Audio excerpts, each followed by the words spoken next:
Hello friends, welcome back to our channel. Friends, આજે આપનો જે વિષય છે બહુ જ ઇમ્પોર્ટન્ટ વિષય છે ને આજે હું વાત કરવાનો છું આવનારી ઓલ ઇન્ડિયા બાર એક્ઝામિનેશન માટે બહુ જ અગત્યનો સબ્જેક્ટ પર્યાવરણીય કાયદા વિશે. યસ ફ્રેન્ડ્સ, એન્વાયરમેન્ટલ એક્ટ જે છે એ આપણા અભ્યાસક્રમમાં રહેલા છે અને આ કાયદાઓમાંથી બહુ જ અગત્યના એમસીક્યુઝ આ પરીક્ષામાં પૂછાવાના છે. આપણા અભ્યાસક્રમનો એક ભાગ છે ને આજે આપણે એન્વાયરમેન્ટલ લોના બહુ જ અગત્યના એમસીક્યુઝની ચર્ચા કરવાના છે, જેથી આપ સૌને રિક્વેસ્ટ કરું છું કે જે પણ કોઈ સ્ટુડન્ટ ખાસ કરીને ચેનલ પર નવા છે ને પ્લીઝ આપને રિક્વેસ્ટ છે કે સબસ્ક્રાઇબ કરી લો ચેનલને, બેલ નોટિફિકેશન આઇકોનને ઓન કરી દેજો, જેથી આવનારા બહુ જ અગત્યના વિડીયોઝ આપ સૌને મળી જાય. સાથે સાથે ફ્રેન્ડ્સ, આપના મિત્રોને આ વિડીયો શેર કરજો અને આ વિડીયોને એન્ડ સુધી જોજો, જેથી આપ સમજી શકો કે કયા પ્રકારના પ્રશ્નો આ કાયદામાંથી પર્ટિક્યુલરલી પૂછાય છે. બિલકુલ સમયને નહીં બગાડીએ, શરૂ કરીશું આજનો વિડીયો.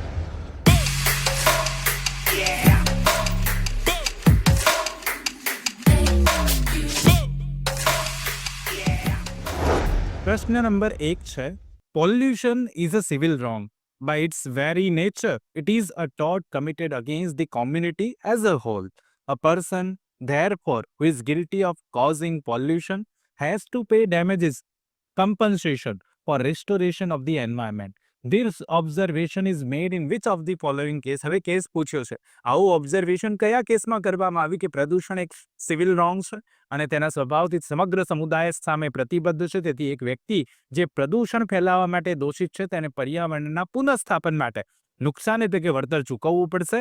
આવું અવલોકન કયા કેસમાં કરવામાં આવ્યું? Option A MC Mehta versus Kamalnath, option B Calcutta tanneries case, MC Mehta versus union of India, કે પછી AP pollution control board versus MV Naidu. શું આવશે સાચો જવાબ?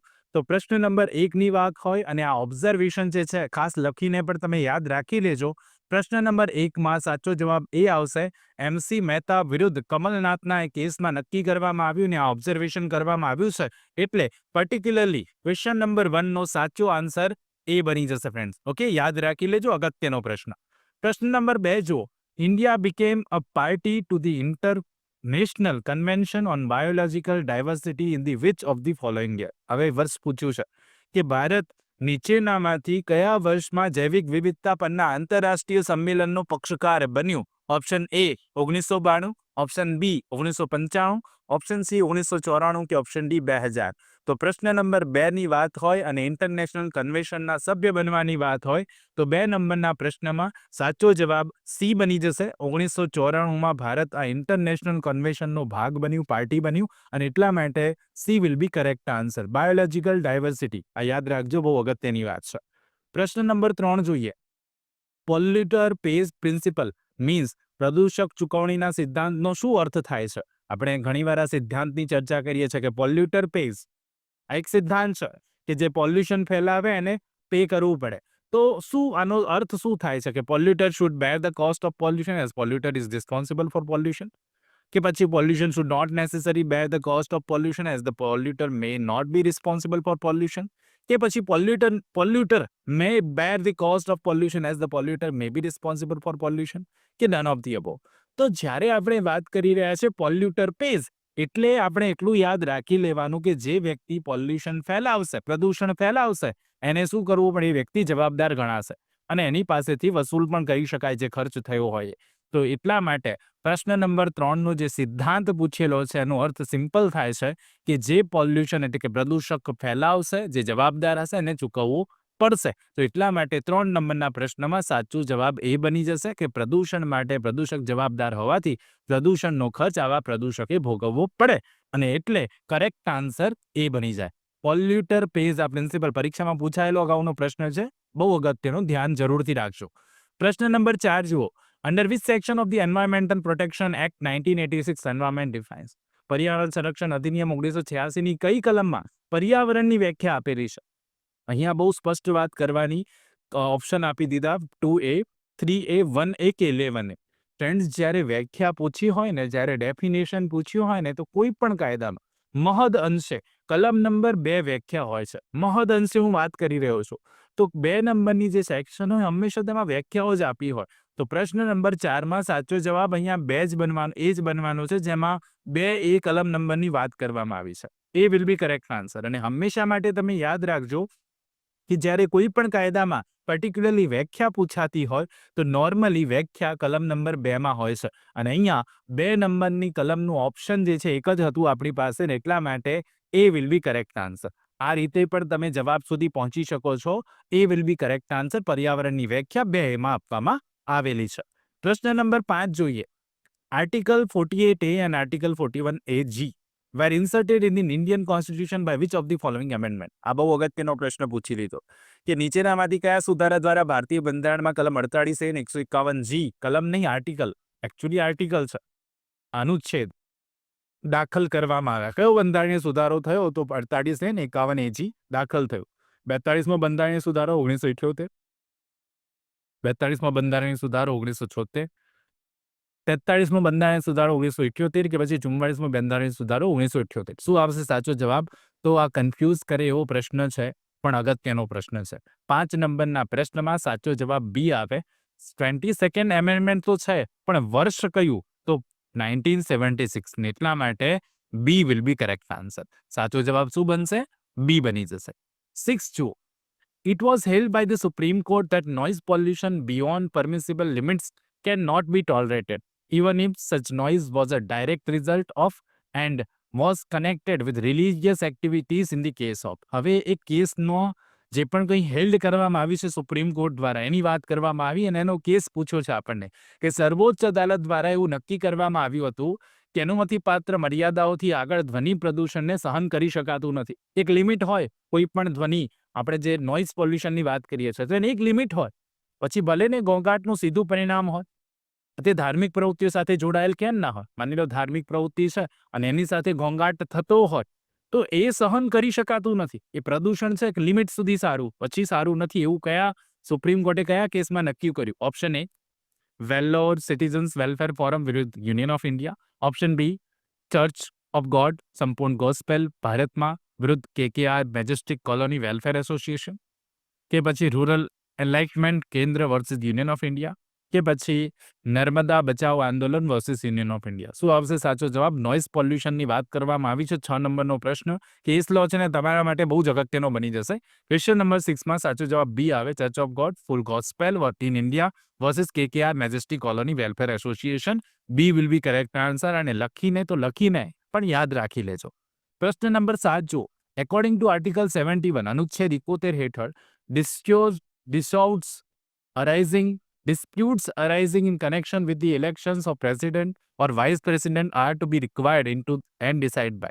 હવે કહે છે કે અનુચ્છેદ 71 મુજબ રાષ્ટ્રપતિ અથવા ઉપરાષ્ટ્રપતિની ચૂંટણીના સંબંધમાં ઉદ્ભવતા વિવાદોની પૂછપરછ અને નિર્ણય કોણ કરશે? જ્યારે ચૂંટણી સંબંધી વાત છે ને એ પણ રાષ્ટ્રપતિ અને ઉપરાષ્ટ્રપતિની, તો એનો નિર્ણય કોણ કરે? સુપ્રીમ કોર્ટ, હાઈકોર્ટ, એ અને બી બંને, કે આ માટે કોઈ ટ્રિબ્યુનલની સ્થાપના કરવામાં આવશે ને ટ્રિબ્યુનલ નક્કી કરશે? તો આર્ટિકલ નંબર 71 ભારતીય બંધારણની વાત છે. 7 નંબરના પ્રશ્નમાં સાચો જવાબ એ બની જાય. આ નક્કી સુપ્રીમ કોર્ટ કરશે. ઓકે, સર્વોચ્ચ અદાલત supreme court will be correct answer. Question number 7માં સાચો જવાબ એ બની જાય.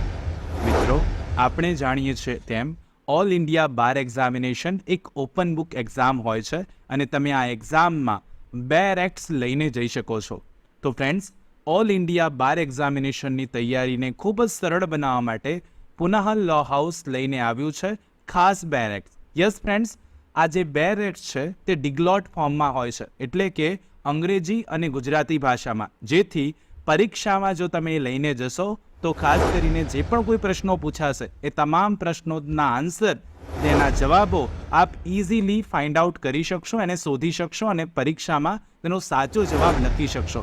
સાથે સાથે કોઈ પણ કોન્સેપ્ટને તમારે સમજવો હોય તો પણ એને તમે ગુજરાતીમાં, આપણી લોકલ લેંગ્વેજમાં બિલકુલ સ્પષ્ટ રીતે સમજી શકો છો. ફ્રેન્ડ્સ, આ જે 2 રેક્ટ છે એ નવા સિલેબસ મુજબ છે અને જેટલું પણ એમાં જરૂરી છે પ્રમાણે દરેક વસ્તુ એડ થયેલી છે, જેથી તમે ઇઝીલી એની તૈયારી કરી શકો છો, પરીક્ષામાં પણ સાથે લઈને જઈ શકશો.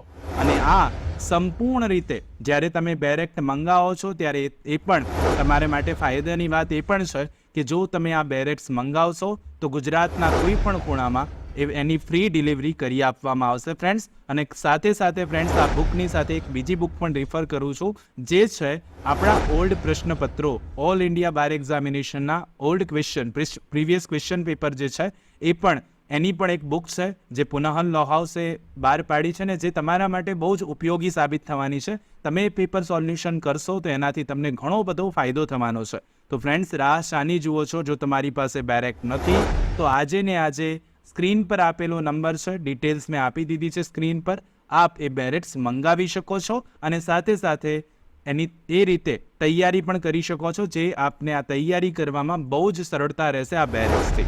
પ્રશ્ન નંબર 8 જુઓ. Under the Wildlife Protection Act 1972, any person who teases an animal in a zoo may be punished. હવે બહુ અગત્યનો પ્રશ્ન આ પણ છે કે વાઇલ્ડ લાઇફ પ્રોટેક્શન એક્ટ 1972 હેઠળ પ્રાણી સંગ્રહાલયમાં કોઈ પ્રાણી છે એને કોઈ વ્યક્તિ જઈને ચીડવશે તો એ વ્યક્તિને કેટલી સજા થાય? Option A, with fine which may extend to 5,000 rupees, 5,000 રૂપિયા સુધીનો દંડ, with imprisonment which may extend up to 1 year, 1 વર્ષ સુધીની લંબાવી શકાય તેવી કે એ અને બી બંને, કે એ અથવા બી માંથી કંઈ નહીં. શું આવે સાચો જવાબ? તો આ વાઇલ્ડ લાઇફ પ્રોટેક્શન એક્ટ 1972ની વાત થઈ રહી છે.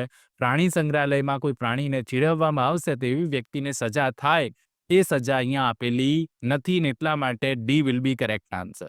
શું આવે સાચો જવાબ? ડી, કારણ કે અહીંયા સજા 3 વર્ષની છે, પણ એવો કોન્સેપ્ટ અહીંયા આપ્યો નથી, અપ ટુ 3 years છે ને એટલા માટે જવાબ શું બની જાય? ડી બની જાય. ક્લિયર? 8માં સાચો જવાબ ડી બનશે. 9 જુઓ. The case Krishna Gopal versus state of MP relates. સીધો પ્રશ્ન પૂછ્યો છે કે કૃષ્ણ ગોપાલ વિરુદ્ધ સ્ટેટ ઓફ એમપીનો જે કેસ છે, નીચેનામાંથી કોની સાથે સંબંધ ધરાવતો કેસ છે? Option A, water pollution, option B, air and water pollution, option C, noise and air pollution, કે પછી વોટર એન્ડ નોઇઝ પોલ્યુશન. શું આવે સાચો જવાબ? ગોપાલ વિરુદ્ધ એમપીનો કેસ છે, સ્ટેટ ઓફ એમપી. આપણે યાદ રાખી લઈશું, 9 નંબરના પ્રશ્નમાં સાચો જવાબ સી આવે. લખીને પણ યાદ રાખવો પડશે તમારે. સાચો જવાબ ગોપાલ વિરુદ્ધ એમપી રાજ્યનો કેસ હોય તો અવાજ અને વાયુ પ્રદૂષણ, નોઇઝ એન્ડ એર પોલ્યુશનની વાત થઈ રહી છે. She will be correct answer. પ્રશ્ન નંબર 10 અને આજનો લાસ્ટ ક્વેશ્ચન, જેનો આન્સર આપ સૌએ મને કોમેન્ટ કરીને જરૂરથી જણાવવાનું છે. આપ સૌને રિક્વેસ્ટ કરું છું કે નીચે કોમેન્ટ બોક્સમાં આપ સૌનું કોમેન્ટ જરૂરથી હોવી જોઈએ પ્રશ્ન નંબર 10નો આન્સર સ્વરૂપે. પ્રશ્ન નંબર 10 વાંચીએ તો એન્વાયરમેન્ટલ ઇમ્પેક્ટ એસેસમેન્ટ, જેને આપણે EIA કહીએ છીએ, is mandatory under which of the following act? પર્યાવરણીય અસર મૂલ્યાંકન, જેને આપણે એન્વાયરમેન્ટલ ઇમ્પેક્ટ એસેસમેન્ટ કહીએ છીએ, એ નીચેનામાંથી કયા કાયદા હેઠળ ફરજિયાત છે? ઓપ્શન એ, ઇન્ડિયન ફોરેસ્ટ એક્ટ, ભારતીય વન અધિનિયમ, air act, wild life protection act and કે એન્વાયરમેન્ટ પ્રોટેક્શન એક્ટ. શું આવશે સાચો જવાબ? પ્રશ્ન નંબર 10નો જવાબ કોમેન્ટ જરૂરથી કરજો. આઈ હોપ સો આજનો આ વિડીયો આપ સૌને સારો લાગ્યો હશે. સારો લાગ્યો હોય તો એક લાઇક કરજો. ચેનલ પર નવા હો તો પ્લીઝ ચેનલને સબસ્ક્રાઇબ કરીને બેલ નોટિફિકેશન આઇકોનને ઓન કરી લેજો, જેથી આવનારા બહુ જ અગત્યના વિડીયોના નોટિફિકેશન આપ સૌને સૌથી પહેલા મળી જશે. કોમેન્ટ કરવાનું ના ભૂલતા અને એક લાઇક જરૂરથી કરજો. આપના મિત્રો જે AIB આપવાના છે એમને પણ આ વિડીયોની લિંક મોકલી આપજો, એટલે કે આ વિડીયો શેર કરી દેજો. મળીએ નેક્સ્ટ વિડીયોમાં. ત્યાં સુધી જોતા રહો અમારી channel real education catch it. ખૂબ ધન્યવાદ. ખૂબ આભાર.